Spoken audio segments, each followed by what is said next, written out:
Voici la trompette du salut. 1 Corinthiens chapitre 15, le verset 51 à 52. Voici, je vous dis un mystère. Nous ne mourrons pas tous, mais tous nous serons changés. En un instant, en un clin d'œil, à la dernière trompette. La trompette sonnera et les morts ressusciteront incorruptibles et nous serons changés.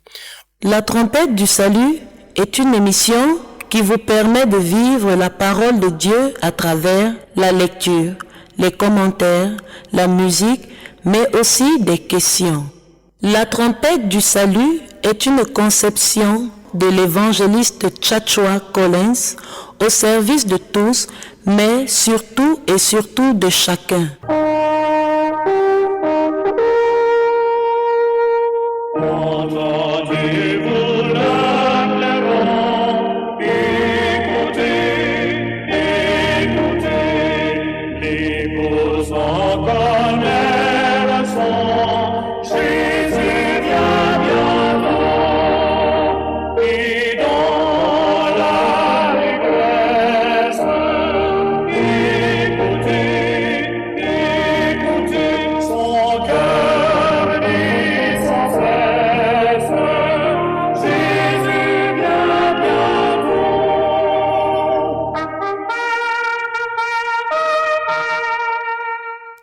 Bonjour bien-aimés dans le Seigneur, que la grâce de l'Éternel vous soit renouvelée encore ce matin. Nous sommes jeudi 21 décembre de l'an de grâce 2023 et c'est dans le cadre de votre émission La trompette du salut. Nous rendons grâce à Dieu qui nous accorde la grâce de nous retrouver encore ce matin. Nous voulons rendre ministère bien sûr à la lumière de la parole de Dieu. La thématique qui est la nôtre ce matin, nous voulons parler des œuvres, des bonnes œuvres, pourquoi pas aussi des mauvaises œuvres, parce que la Bible en parle. Nous allons essayer de comprendre que ce matin avec l'évangéliste Joshua Collins ce que c'est que les œuvres, qu'est-ce que le Seigneur nous appelle à accomplir comme œuvre. Je dis déjà bonjour au doyen. Bonne matinée mon fils, que Dieu te bénisse. Amen. Et je dis bonne matinée à tous les habitants de planète Terre. Que Dieu vous bénisse au beau nom précieux de notre Seigneur Jésus-Christ. Amen.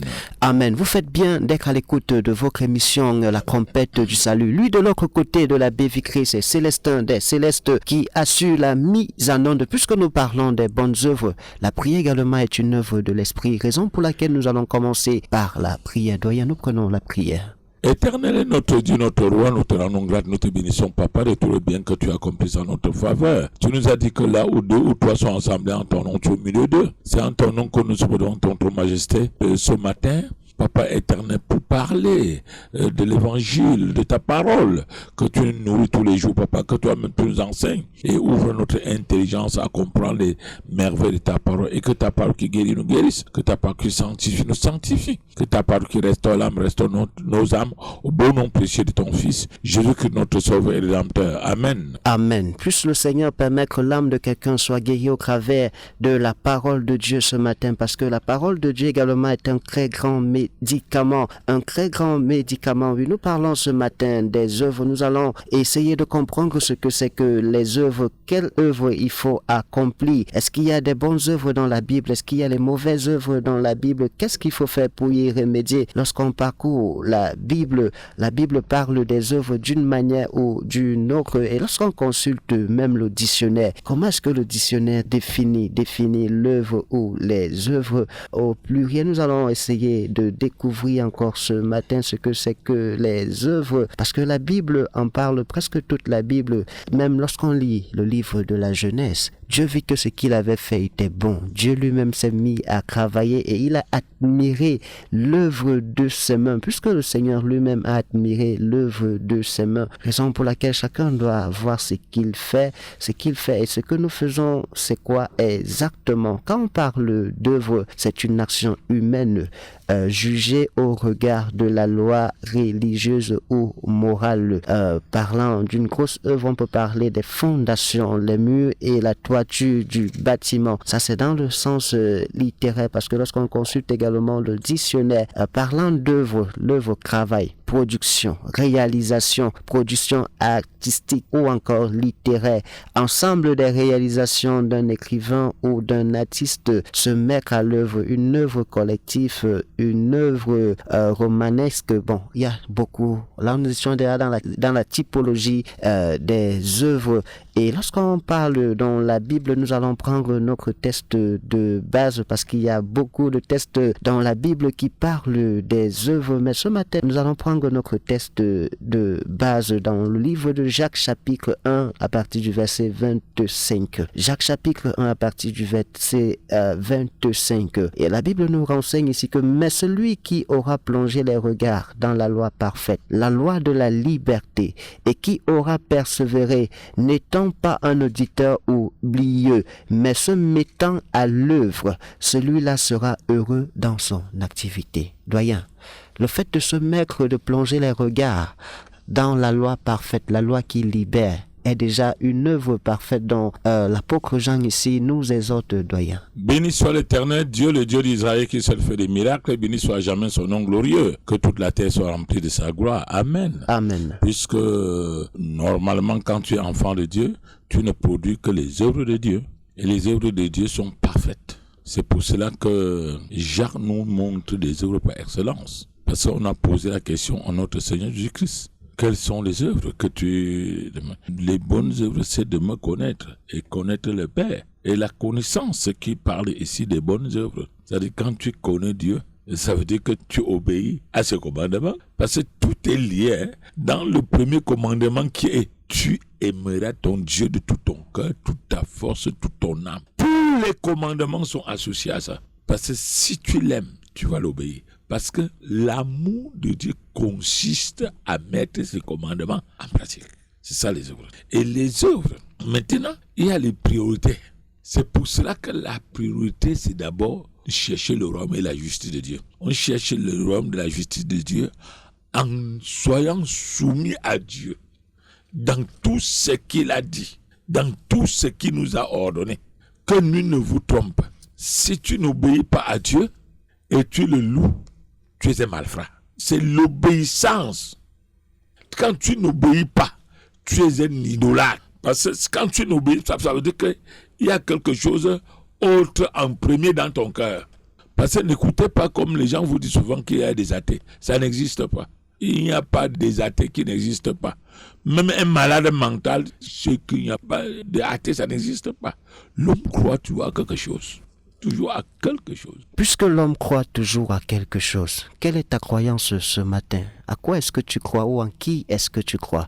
Nous allons en parler ce matin, puisque le doyen nous fait comprendre que même dans les œuvres, il y a la priorité. Il y a la priorité parce qu'il y a plusieurs œuvres accomplies et il y a la priorité. Après ce cantique, nous allons revenir parler même de la priorité d'abord de ce qui concerne ceux qui ont accepté Jésus-Christ dans leur vie comme Seigneur et Sauveur personnel. Je serre ta parole dans mon cœur. Oui, il faut serrer la parole de Dieu dans son cœur. C'est également une œuvre de serrer la parole de Dieu dans son cœur. Je vous recouvre juste derrière.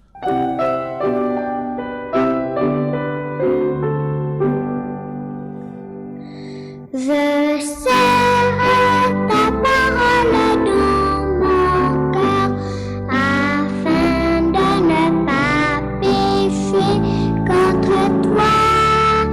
Je serre ta parole dans mon cœur afin de ne pas pécher contre toi.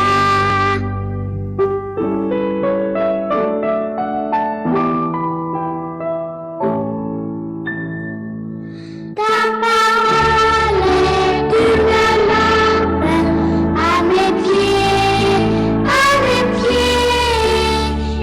lumière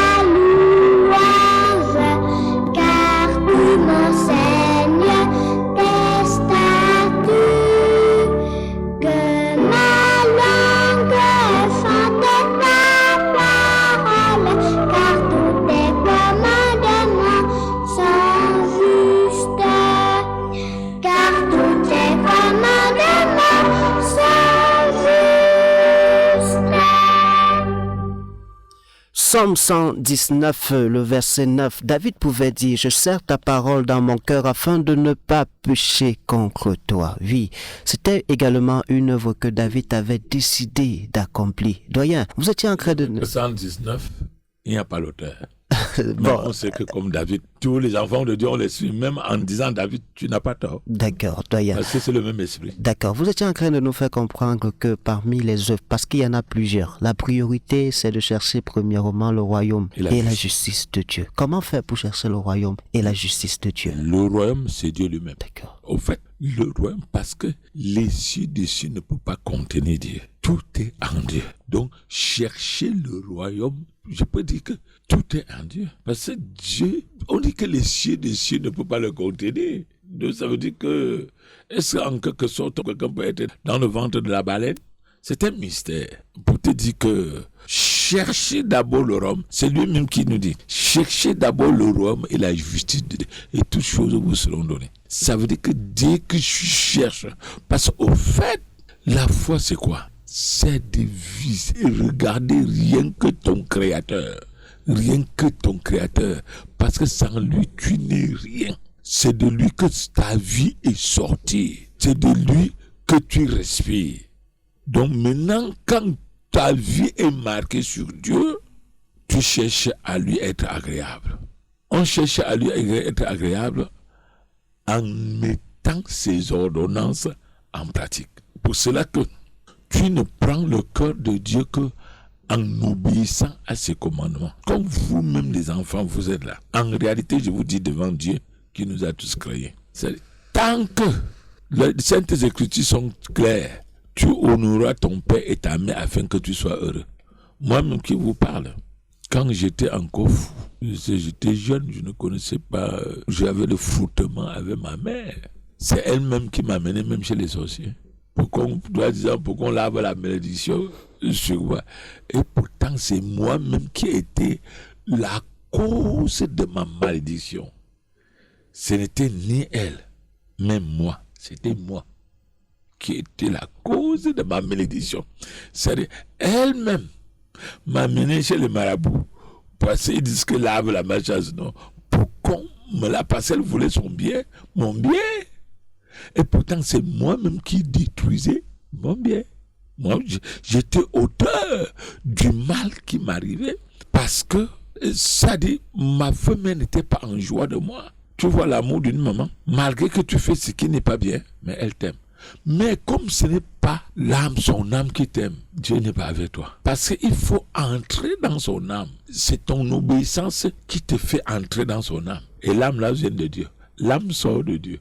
Tant que c'est l'obéissance, tant que tu n'obéis pas, tu es perdu. Et quand Dieu m'a fait grâce avec ce monsieur que jusqu'aujourd'hui, je sais que c'était un ange de Dieu, à Bonaquaman, il est passé. Nous, on était environ 7 ou 8 avec les jeunes n'importe qui dit ce qui ne se passe pas. Il m'a dit que si tu n'obéis pas à ta maman, tu ne seras jamais heureux.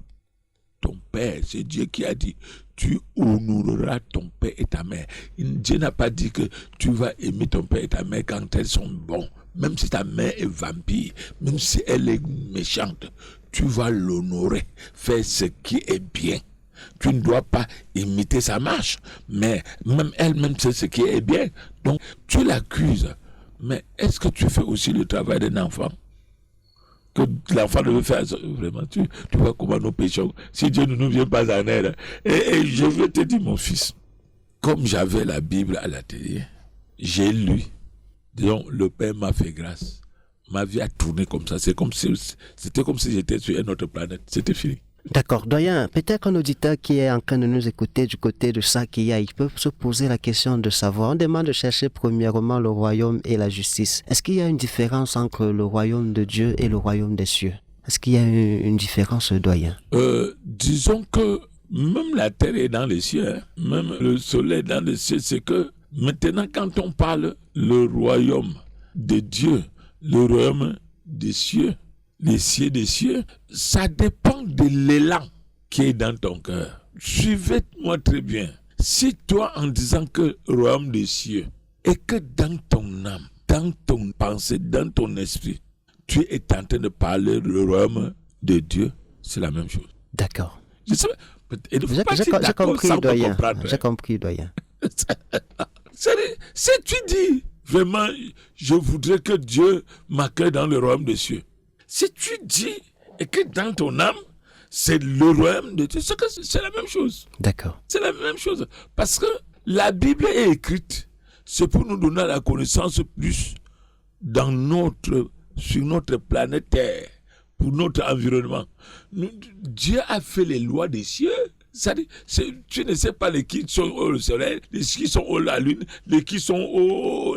Nous sommes ignorants. Quand nous parlons des esprits méchants dans des endroits célestes, le monde est à Dieu, c'est lui qui connaît, puisque nous ne maîtrisons même pas toute la terre. Déjà, si nous-mêmes, on ne se connaît pas, soi-même, combien de fois pour ceux qui t'environnent. Donc, je voudrais seulement dire que, en réalité, le royaume, que ce soit les cieux, que ce soit le royaume de Dieu, c'est Dieu qui gouverne tout. C'est Dieu qui gouverne tout dans son royaume. Fut-il royaume des cieux, royaume de Dieu? C'est peut-être un problème de prononciation, mais oui, parce ça que quand on dit par exemple que ton règne vienne. D'accord. Ton règne vienne. Est-ce que ça veut dire que son règne n'était pas là? La question reste posée. Voilà. Ça veut dire que ton règne vient. Son règne vienne parce que c'est le diable qui règne en nous. C'est pour cela que nous implorons son règne. Que ça ne soit plus nous, ni Satan qui règne en nous. Que ça soit lui. C'est pour cela que nous implorons son règne. Que ton règne vienne. Que ta volonté soit faite sur la terre comme aux cieux. Parce que c'est la volonté des individus. C'est la volonté de Satan.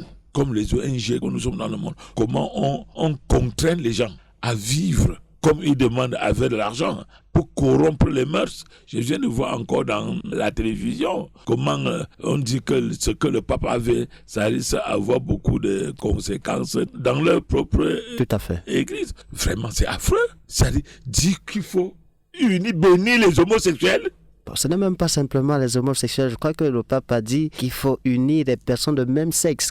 Ce sont les femmes avec des femmes, ce sont les hommes avec des hommes. C'est les homosexuels, non? Mais on l'utilise. Oui, ça veut dire qu'on les accepte, donc ça veut dire qu'il n'y a plus de péché.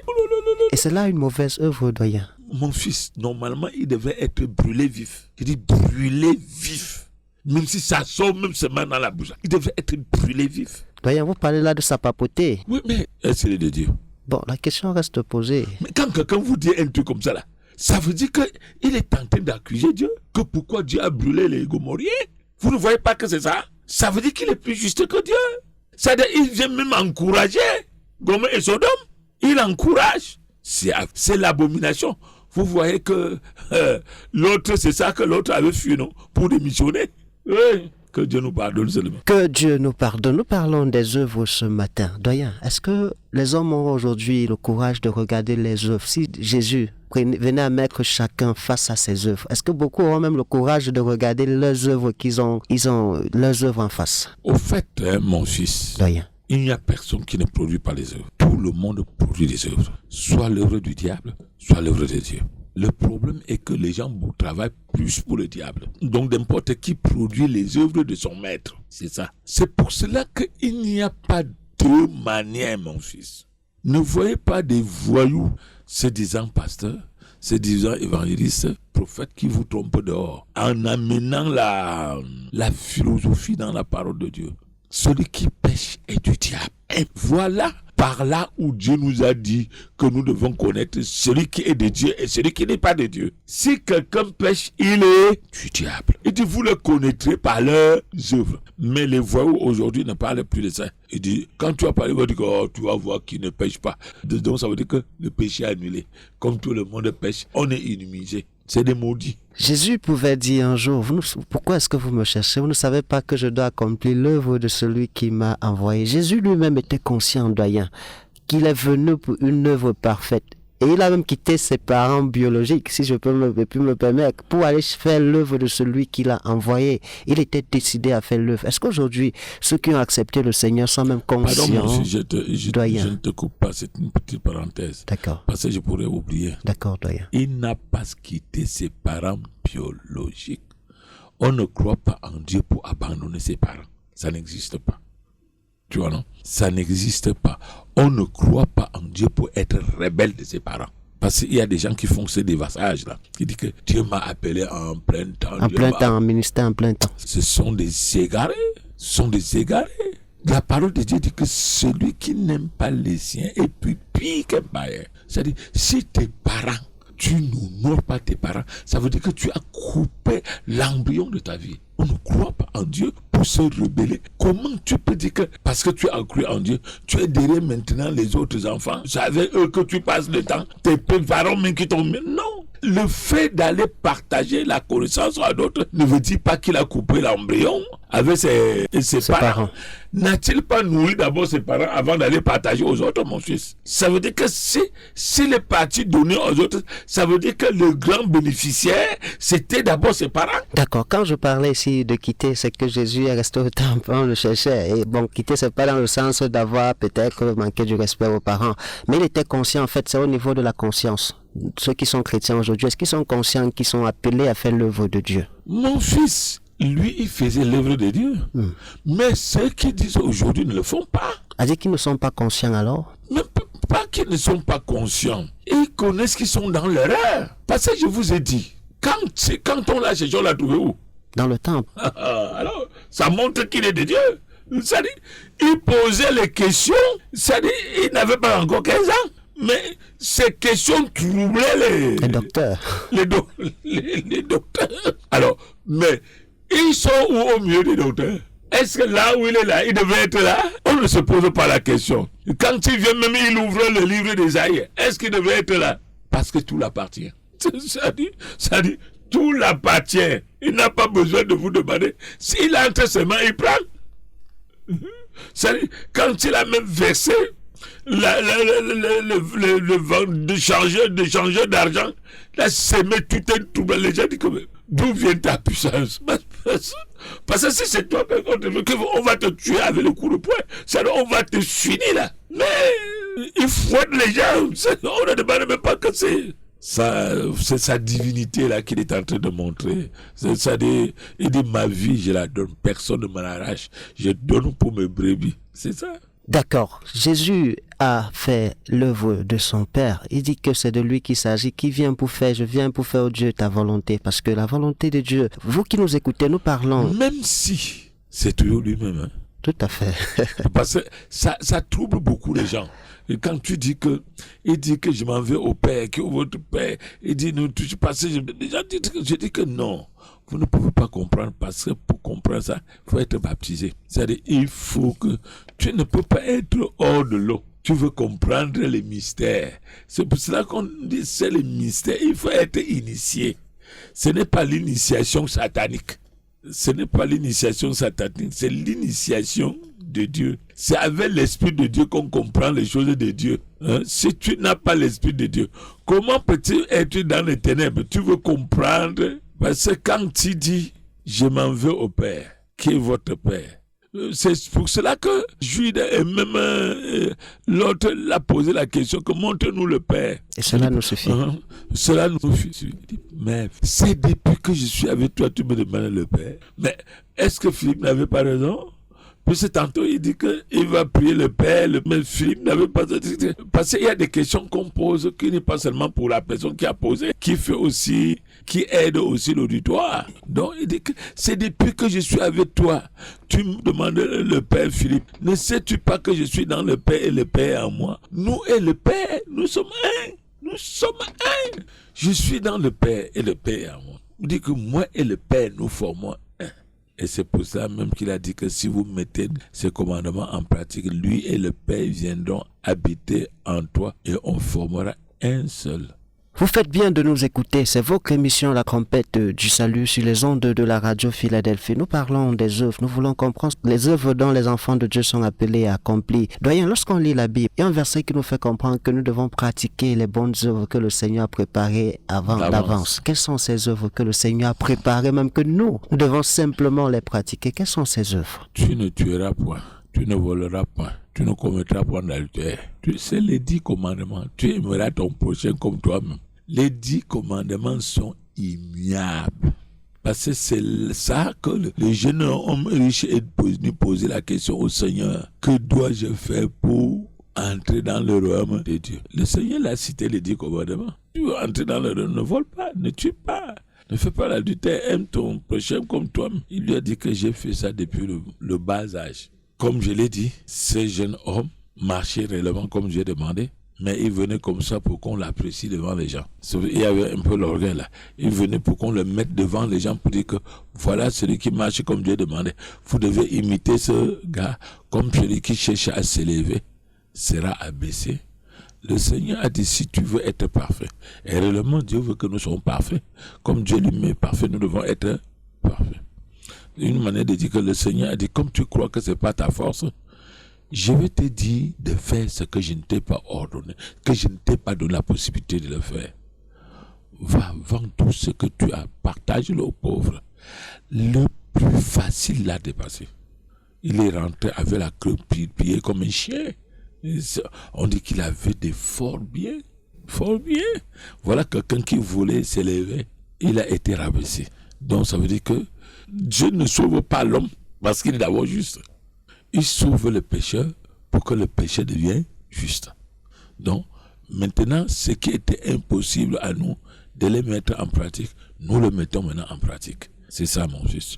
Les bonnes œuvres, c'est les œuvres que le Père lui-même a fait. C'est les œuvres que les élus du Père ont fait. Dieu ne nous sauve pas pour que nous vivions encore dans les cacas. Comme les gens aujourd'hui, vous avez les pédés qui disent qu'ils sont de Dieu, qui ont l'esprit de Dieu. Vous avez des voix qui disent qu'ils ont l'esprit de Dieu. Tout le monde, les voleurs des offrandes, ils disent qu'ils ont l'esprit de Dieu.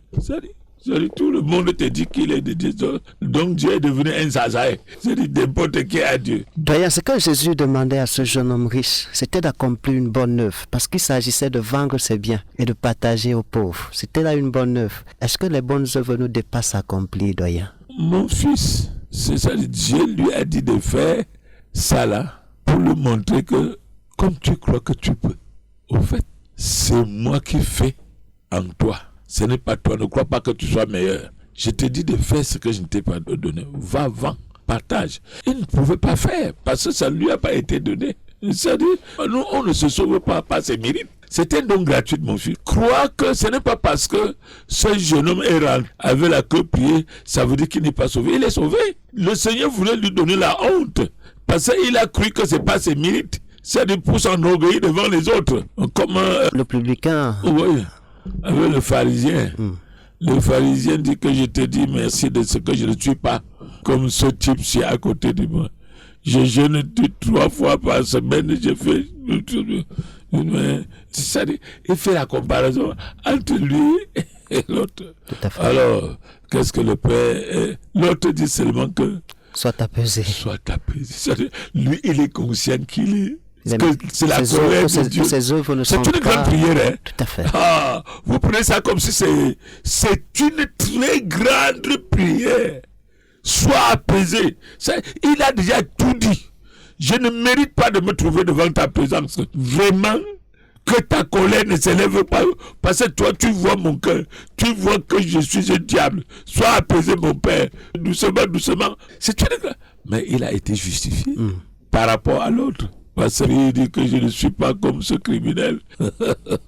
Donc nous devons faire attention. D'accord, nous allons également lire, parce que la Bible parle beaucoup des œuvres, nous n'allons pas nous éloigner de la parole de Dieu ce matin. Il dit ici là, souviens-toi, ô mon Dieu, de Tobija et de Sambala et de leurs œuvres. Ici là, c'est Néhémie, Néhémie qui appelle à Dieu de regarder les œuvres de Tobija et de Sambala, parce que lorsqu'il voulait construire... C'était des criminels, des gens les Arabes, non, qui ne voulaient pas qu'ils construisent le temple. Le temple, oui. Et là, c'était des mauvaises œuvres qu'ils accomplissaient. Oui, ils voulaient la condamnation sur eux. Parce que ce sont des Alexandre, les esprits d'Alexandre, le forgeron, c'est-à-dire pour s'opposer à l'œuvre de Dieu.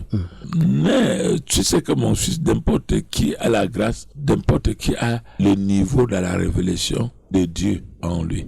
Parce qu'avec le Seigneur Jésus-Christ, nous ne demandons plus ça. On demande au Père de sauver les méchants. Tout à fait. C'est-à-dire, on ne peut pas amener la cause du méchant devant le Seigneur. Pour qu'on tue les méchants. Tout à fait. C'est-à-dire, on implore que ce que nous avons obtenu, que les méchants obtiennent aussi. Parce que nous étions aussi des méchants. Tout à fait. Donc c'est comme ça. Ça ne veut dire pas que sa prière, ça dépend de de type de révélation. Et le contexte même à ce moment-là. Que Dieu l'avait donné. Parce que dans le temps, on croyait que c'était le mérite. Moi-même qui te parle, j'étais dans cette erreur. C'est-à-dire, tu vois quelqu'un qui ne fait pas ce qui est bien, au départ, tu penses que tout le monde a le même talent. Tout à fait. Dans ton imagination, là, tu te dis que quand quelqu'un ne fait pas telle chose, c'est parce qu'il ne veut pas. Tu ne sais pas que toi, tu as obtenu la grâce. Ça veut, à quel âge, mon fils, j'ai connu ça? Je dis, vers les 50 ans. Donc, je peux dire qu'à la fin de la vie, donc vous voyez l'erreur, jusqu'aujourd'hui, je continue à apprendre. Ça veut dire que la connaissance n'est pas encore. Je continue à apprendre. Il y a toujours des choses que je viens de comprendre toujours. Pour te dire que nous devons être patients. Faisons très attention de condamner les gens. C'est-à-dire, il faut toujours chercher. Si le jour que tu dis que tu connais Dieu, si tu as les rancunes dans le cœur, c'est que tu n'as jamais connu. Si tu ne peux pas te surpasser pour chercher la grâce même de ton grand adversaire, c'est que tu n'as jamais connu Dieu. Parce que toi, tu te vois qu'il est ennemi. Toi-même, tu n'as pas été ennemi des gens des autres. C'est ça. C'est parce que tu vois seulement pour toi. Tu ne sais pas le mal que tu as fait aussi aux autres. Parce qu'il y a des gens, tu lui fais seulement, oh mouf. Ça le fait plus mal que quelqu'un qui a tué. Alors, donc il ne faut pas rester là. Tu calcules que, non, j'ai quand même, pour moi n'est pas très grave. Qui t'a dit ça? Tu sais la blessure que tu as semée dans le cœur des gens? Donc c'est pour cela que, voici le conseil que je donnerai à tous nos auditeurs. Je vous en supplie, accrochez-vous de cette parole de Jacques. C'est une clé de la vie qui dit que la miséricorde triomphe du jugement. Si vous pouvez comprendre ça, Dieu prend plaisir à la miséricorde. La miséricorde triomphe du jugement. Quand tu fais miséricorde, tu obtiendras miséricorde. Tu ne seras jamais condamné. Je vais vous dire pourquoi il y a le mal partout. Parce que les gens ne pardonnent. Oh, tu m'as fait ça, je vais te faire. On ne peut pas bâtir un pays avec les rancunes. C'est-à-dire, on ne peut pas. Il y a même les gens qui gardent, qui donnent l'héritage même du mal. Il dit, rappelle-toi que tel nous avait fait ça. Hein. Comme c'était un remboursement. Et les Arabes sont très forts en ça. Doyen, puisque vous en parlez, nous avons vu même David. David qui disait à Salomon, il parlait d'un serviteur de Dieu qui ne doit pas laisser tranquille entrer dans sa tombe avec les cheveux blancs. Tout à fait. Non, ça, c'est différent. D'accord. C'est un prophète. David, c'est un prophète. Faisons très attention. Ne copions pas les choses. D'accord. Ça dit, il ne faut pas voir comme ça et aller copier. C'est un prophète. Est-ce que ce qu'il dit là ne vient pas de Dieu? Dieu ne l'a jamais désapprouvé. C'était quand même l'homme selon le cœur de Dieu. Voilà. J'ai dit que juste là, Dieu l'appelle toujours mon serviteur. Mon serviteur. C'est-à-dire, il donne les instructions à son fils Salomon. Il dit que, tu sais, Chimée m'a maudit quand je fuyais devant ton frère. Il a versé, mais je l'ai juré que je ne le toucherai pas. Tu sais ce que tu dois le faire. C'est-à-dire, il dit, Joab m'a fait beaucoup de mal. Il a tué 2 chefs d'armée plus bons que lui. Il doit descendre sanglantant. C'est-à-dire, pour Joab, il dit que, ça veut dire que ça veut le prix qu'on va le finir. Il doit descendre sanglantant dans le séjour de mort. Il ne faut pas qu'il meure comme ça. Ça veut dire qu'il était dans le vieux. Il donne les instructions. Mais je voudrais seulement que je vous en supplie devant Dieu qui a créé les cieux et la terre. Les choses comme ça, faites attention de copier.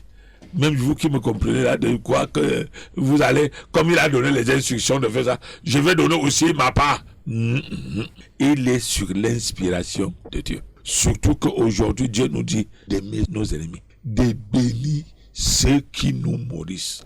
Nous ne devons même pas maudire. On vient sauver. Si on vient sauver maintenant, on se met encore à tuer.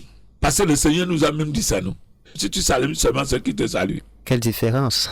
Même les païens saluent ceux qui leurs frères. Tout à fait. Donc, faisons très attention. D'accord. Doyen, la Bible nous fait comprendre que l'œuvre de chacun sera éprouvée par le feu. Elle dit que bon, les œuvres maintenant que nous devons faire, peut-être pour un chrétien qui a accepté le Seigneur dans sa vie, et il est dans sa famille qui n'a pas encore reçu le Seigneur, quelles sont les œuvres qu'il peut poser pour amener sa famille à se donner également au Seigneur, Doyen? Que l'Éternel soit béni et glorifié au bon nom précieux de notre Saint Christ. Au fait, l'évangile ne consiste pas à dire que oh Jésus-Christ vous a sauvé, oh c'est cela. C'est d'abord ta vie. Je vais vous dire, les païens connaissent ceux qui servent Dieu. que nul ne vous trompe. Si dans ta famille, là, tu marches comme Dieu demande, on saura. C'est-à-dire, on saura que tu es de Dieu. De temps en temps, on peut te calomnier.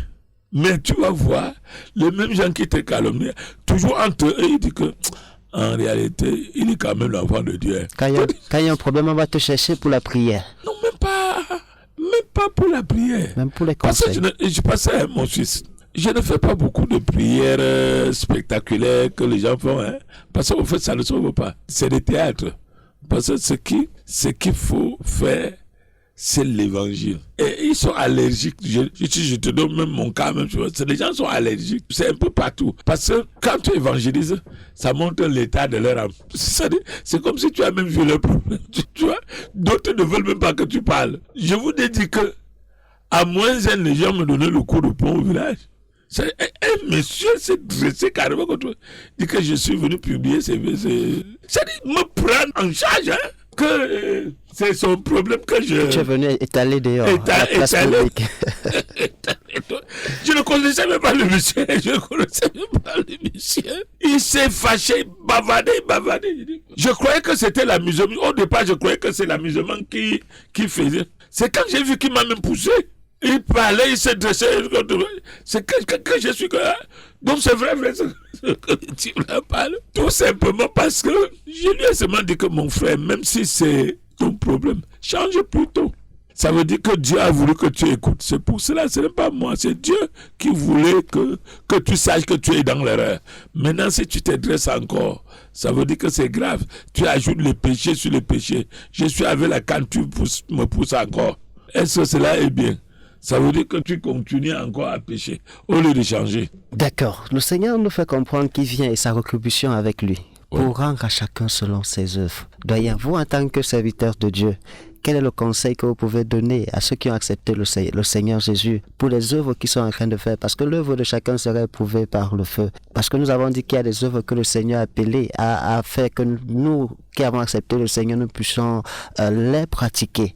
Et à cet instant, beaucoup qui ne pratiquent pas les œuvres dont le Seigneur a demandé. Quel conseil est-ce que vous pouvez donner en tant que serviteur de Dieu? Au fait, mon fils, tout ce que nous faisons, nous s'aimons. D'accord. Et n'importe qui va récolter. Celui qui sème la mort récoltera la mort. Celui qui sème la maladie, qui sème tout ce qui est mort, il va récolter la mort. Celui qui sème la vie va récolter. C'est-à-dire, si tu dis que tu connais Dieu et que tu ne portes pas des fruits des enfants de Dieu, n'est-ce pas à la moisson, on va voir. N'est-ce pas, vous avez vu qu'on a séché le figuier parce qu'il n'y avait pas... Bien sûr, c'est un figuier qu'on l'a fait sécher parce que d'abord même sa saison n'était pas encore là, mais on l'a fait sécher juste à la racine. Combien de fois à la saison qui ne va pas produire? Parce que c'est les œuvres. Si tu es enfant de Dieu, tu dois produire les œuvres. Et voilà les œuvres de l'Esprit Saint. Ça veut dire que voilà les œuvres de Dieu. La joie, la paix, la patience, la bonté, la bénignité, la fidélité, la douceur, la tempérance. Galates chapitre 5, le verset 22. Voilà. Vous avez les gens qui ont les réactions épileptiques. C'est-à-dire, dès que tu veux parler, il se lève là. C'est-à-dire, tu vois l'anaconde, le dragon se lève contre lui. Il n'a jamais cru. Parce que c'est, mon fils, je vous dis devant le Père, c'est les œuvres de l'Esprit Saint. Il faut être tempérant. Si la tempérance n'est pas là, tu n'as jamais cru. Jamais. Et rien qu'à partir de ça, parce que tu vas voir les gens qui font semblance d'être pieux. C'est parce que tu n'as pas touché le dragon. Quand tu vas piétiner son hôtel, là, tu vas voir quelqu'un va te dire, mettons Dieu à côté. Il fait la main comme ça, le gandoua sort. Il dit, j'avais le coup de poing. C'est-à-dire, il sort son être. Ce qui était caché là, se révèle. Il dit que Dieu c'est après. Donc, ils utilisent Dieu comme le talice. Donc, quand c'est mauvais, ils poussent Dieu avec le pied. C'est-à-dire, c'est lui qui s'avance. Ça, c'est le diable. Est-ce que de par notre conduite, de par notre comportement, de par nos attitudes vis-à-vis de la société, est-ce que nous pouvons décrire l'œuvre de Dieu? Mon fils, je veux vous dire que l'Éternel soit béni et glorifié au beau nom précieux de notre Saint Christ. Lors de la moisson, celui qui ne porte pas de fruits sera jeté dans le fournaise ardent. Parce que lui-même, il a dit, quittez hors de moi, vous qui commettez l'iniquité. Faut porter du fruit. Le fruit de la vraie repentance que Jean-Baptiste a dit.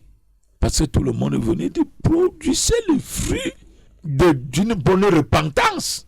Parce que tu dis que tu as changé. On voit encore que tu es démagogue, tu es menteur, tu es jongleur. Ça veut dire que tu as menti.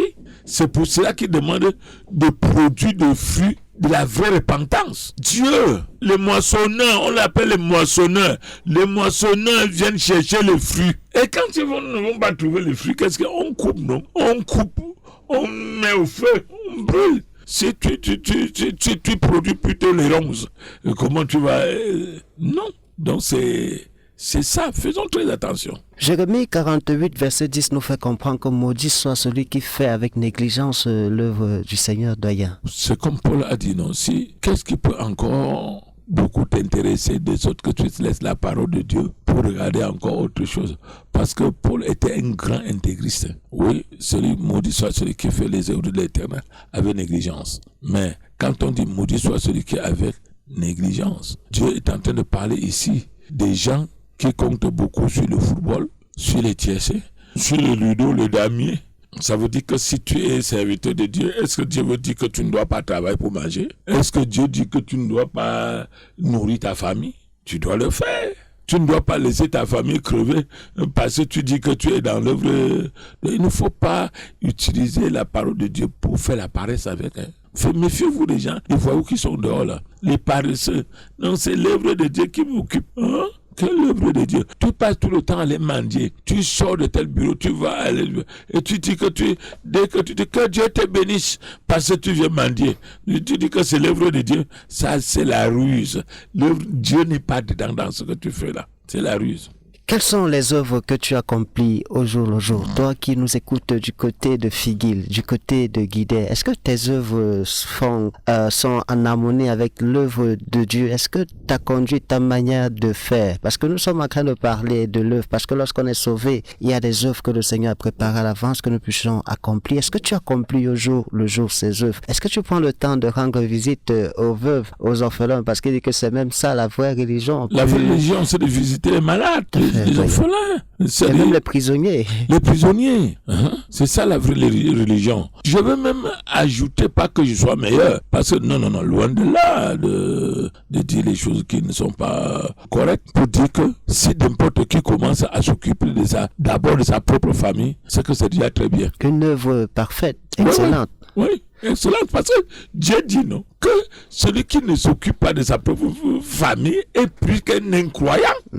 Plus qu'un incroyant. C'est-à-dire, tu vois les gens qui font des bains sikines, qui n'arrivent à se nourrir eux-mêmes. On leur demande de venir donner les dîmes. On ne pose même pas les questions, les voyous ne posent même pas la question que comment il nourrit même son père, comment il nourrit même sa mère, comment ils peuvent donner, mais ils font tout moyen à ceux qui viennent leur donner l'argent. Non, c'est des maudits. C'est des maudits. C'est-à-dire, quelqu'un est en train de te chercher pour tirer sa main, même le petit, tu vas vous arracher. Et vous lui donnez la misère. Vous dites que c'est vous qui partagez le bonheur. Si vous partagez le bonheur, là, mais ça, c'est vous qui devez donner l'argent aux gens. C'est comment tu es en train de faire des affaires de Feynman. Le Feynman dit qu'il multiplie l'argent. Il dit qu'il ne multiplie pas ce qu'il a déjà dans la poche. Mais il dit qu'il faut le donner pour qu'il multiplie. Et les gens croient. Quel idiot aussi. Une bonne œuvre, ça fait combien de temps tu n'as pas appelé ton papa, ta maman au village pour prendre même simplement de leurs nouvelles? Toi qui te dis chrétien, ça fait combien de temps tu n'as pas envoyé à manger à tes parents? Non, c'est des méchants, c'est des enfants, des démons. Parce qu'il va commencer à dire qu'il m'a même fait quoi? Hein? On a même vu les enfants qui disent que ça c'est ma maman qui paye l'école, le collège, mon père. Parce que les enfants sont bêtes comme leur maman. Hein. Tu vois certains hommes, quand il faut payer l'enfant l'école, tu donnes l'argent à sa maman. Sa maman, il paye l'école. L'enfant vient te demander, papa, le cahier, va voir ta maman. Quand tu vois la maman lui paye l'école. Dès que l'enfant peut déjà commencer à chercher la nourriture qu'on mange, la maman en sait que l'enfant. Vous voyez comment j'ai souffert sur vous, non? Est-ce que votre père a même le cœur? Mais ça, c'est moi qui vous paye l'écolage. C'est ça. Toi-même, comme ta tête, là, on a vidé le cerveau dedans. Tu ne poses pas les questions qu'elle était ménagère. Elle prenait l'argent ou pour payer. J'ai vu ça sur les enfants de 30 ans qui ont fait ça à leur père. Hein. C'est leur père qui a dit que on a vidé votre mémoire, là. La ménagère, c'est elle qui vous appelle à l'école. Parce qu'on lui donne l'argent et elle l'arrête faux, mais pour amener, vous trouvez que c'est c'est maman qui paye. On dit, va aller voir le père pour qu'il paye les cahiers. Parce que quand tu vas voir le père, il est en train de dire, allez voir votre maman. Vous voyez la maman paye. Demain, comme la femme ne sait pas partager, elle veut maintenant prendre les enfants, que les enfants ne connaissent plus leur père. Et j'ai vu ça, hein? Beaucoup, hein? C'est légion. Ça dit, tu vois les cancres, un gros goyo qui a accepté que c'est sa maman qui paye. Personne n'a arrêté sa main. L'argent là vient de qui? Que Dieu nous sauve, vraiment, que Dieu nous sauve. Que Dieu nous sauve. Nous sortons de cette autre livraison. Nous avons parlé de bonnes œuvres. Nous vous disons merci d'avoir été à l'écoute. Doyen, un mot pour sortir concernant des œuvres. Que l'Éternel soit béni et glorifié au nom précieux de notre Seigneur Christ. Je demanderai seulement à nos auditeurs, je vous en supplie devant Dieu, il faut que votre prière soit sincère. Dites à Dieu, Papa, je voudrais marcher comme tu demandes. Voilà, tu m'as déjà, avant je n'avais même pas la volonté. Tu m'as donné la volonté. Comme tu me donnes la volonté, donne-moi le pouvoir de réaliser. Car si c'est toi-même, tu ne me viens pas en aide, je suis mort. Sauve-moi. C'est-à-dire, vous faites ça, vous acculez le Père avec les prières, la même prière. N'écoutez pas les tueurs de conscience qui sont dehors là, qui vont vous dire que Dieu vous a déjà parlé, et quand votre conscience vous alerte que vous n'êtes pas correct. On vous dit de ne plus penser seulement. C'est des infiltrés, c'est des agents du diable, c'est des maudits. Quand quelqu'un vous dit déjà ça, tournez le dos et partez. Si quelqu'un vous dit que vous n'avez pas la foi, il faut dire que tous tes manquements là partent sur lui. Comme lui, il a la foi là, pour qu'il prenne la foi. Les gens qui vous disent qui prient sur vous, vous n'êtes pas guéri, et disent que vous n'avez pas la foi. Tu dis que pasteur, dis seulement à Dieu de te donner ma maladie. Comme tu as la foi là. Comme ça là, vous allez entendre ce que les criminels là vont vous dire. Et pourtant c'est une logique, non mon fils. Puis il a la foi. Toi, tu n'as pas tellement. Donc, pour t'aider, qu'il prend seulement ta maladie. Avec sa foi là, il va enlever la maladie. Et vous-même, je vous conseille, quand ces voyous là disent qu'ils vont prier sur vous, dans votre cœur, dites toujours à Dieu que pardon papa, fais à ce que ma maladie va sur lui. Parce qu'il a plus de foi que moi. Même si Dieu ne le donne pas, le diable va le donner. Parce qu'il faut que Dieu corrige ces malfrats là. Dieu s'en occupera. Il est vrai, soyons sages. Nous sommes avec ce verset Apocalypse chapitre 2. Il dit, écrit à l'ange de l'église d'Éphèse, voici ce que dit celui qui tient les 7 étoiles dans sa main droite, celui qui marche au milieu des 7 chandeliers d'or. Je connais tes œuvres, ton travail et ta persévérance. Je sais que tu ne peux supporter les méchants, que tu as éprouvé ceux qui se disent apôtres et qui ne le sont pas, et que tu les as trouvés menteurs. Que tu as de la persévérance, que tu as souffert à cause de mon nom, et que tu ne t'es point lassé. Mais ce que j'ai contre toi, c'est que tu as abandonné ton premier amour. Le Seigneur dit qu'il connaît l'œuvre de chacun d'entre nous. Et il faut travailler pour que le Seigneur, on trouve grâce aux yeux du Seigneur. La Bible nous continue à nous dire que celui qui sait faire ce qui est bien et qui ne le fait pas commet un péché. Doyen, nous prenons la prière de recommandation. Et je reviens un peu sur Apocalypse que tu as lu là, mon frère. Que l'Éternel soit béni et glorifié au bon nom précieux de notre Seigneur Christ. C'est un très bon texte, comme les autres bien sûr.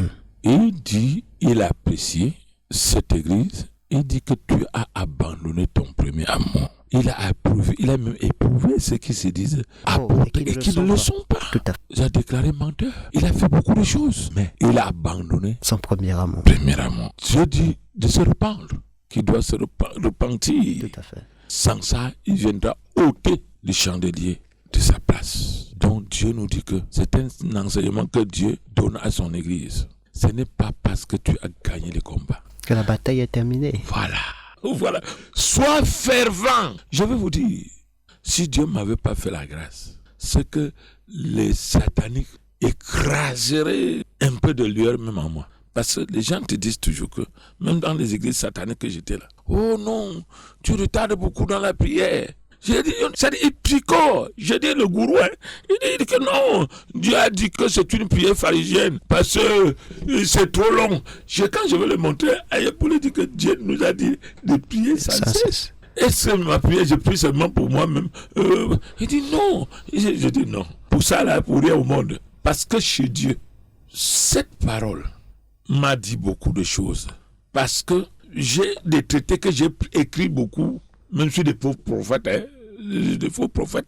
Il arrive des fois que ton élan baisse. C'est-à-dire Ton zèle baisse. Chez Dieu, ça ne doit pas baisser. C'est-à-dire, ça va toujours gravir. Chez Dieu, on ne stagne pas. Il disait beaucoup pour comprendre comment on vit. C'est-à-dire, chez Dieu, on ne stagne pas.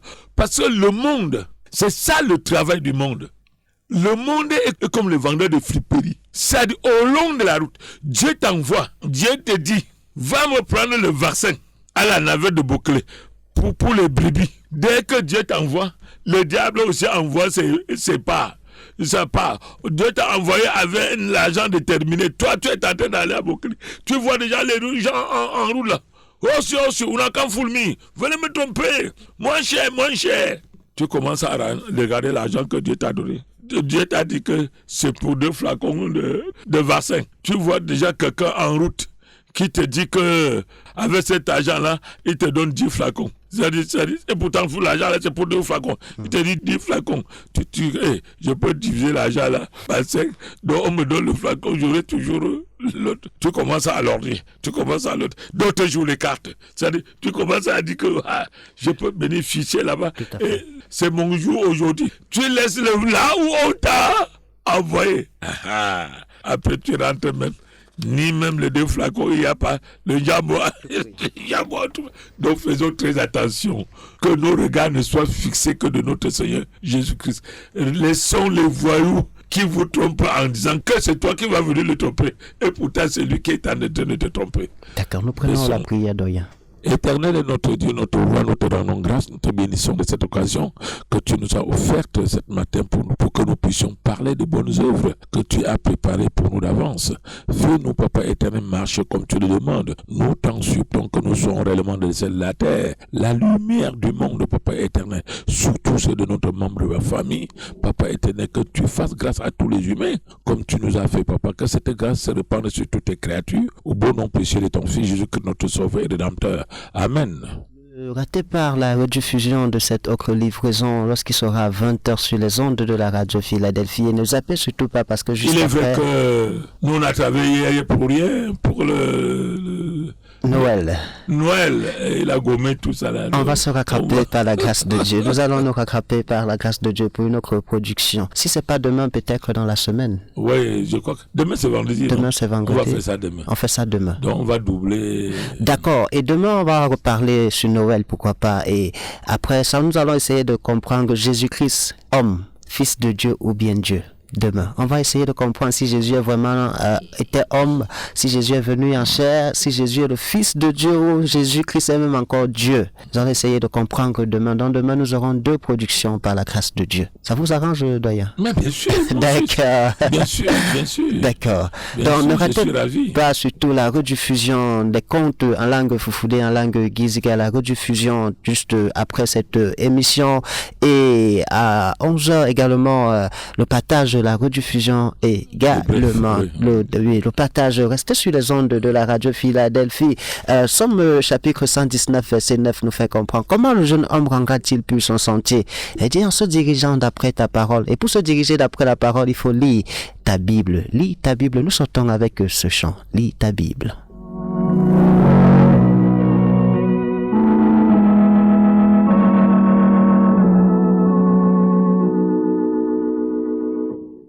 Lis ta Bible, priez chaque jour, priez chaque jour, priez chaque jour.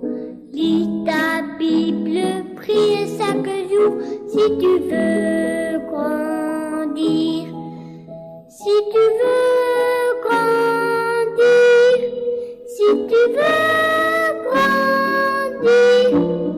Lis ta Bible, priez chaque jour si tu veux grandir.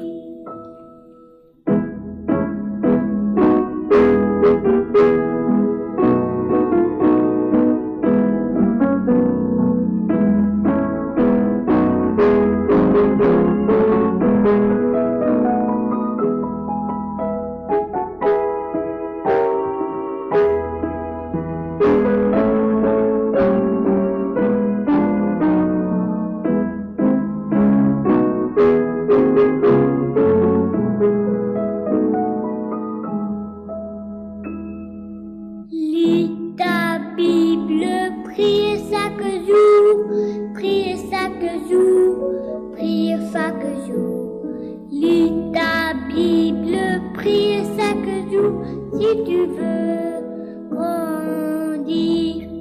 Si tu veux grandir, si tu veux grandir, lis ta Bible, prie chaque jour si tu veux grandir.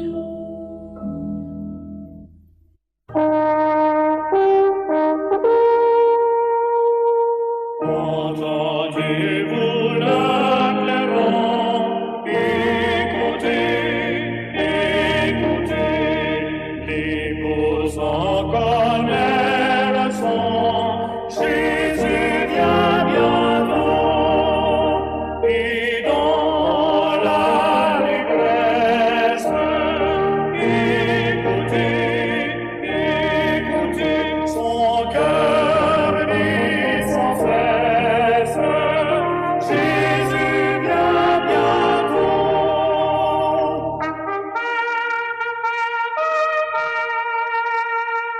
C'était la trompette du salut. La trompette du salut est une émission qui vous permet de vivre la parole de Dieu à travers la lecture, les commentaires, la musique, mais aussi des questions. La trompette du salut est une conception de l'évangéliste Tchatchoua Collins au service de tous, mais surtout et surtout de chacun. 1 Thessaloniciens chapitre 2, le verset 3 à 4. Car notre prédication ne repose ni sur les rêves, ni sur des motifs impurs, ni sur la fraude, mais selon que Dieu nous a jugés dignes de nous confier l'évangile.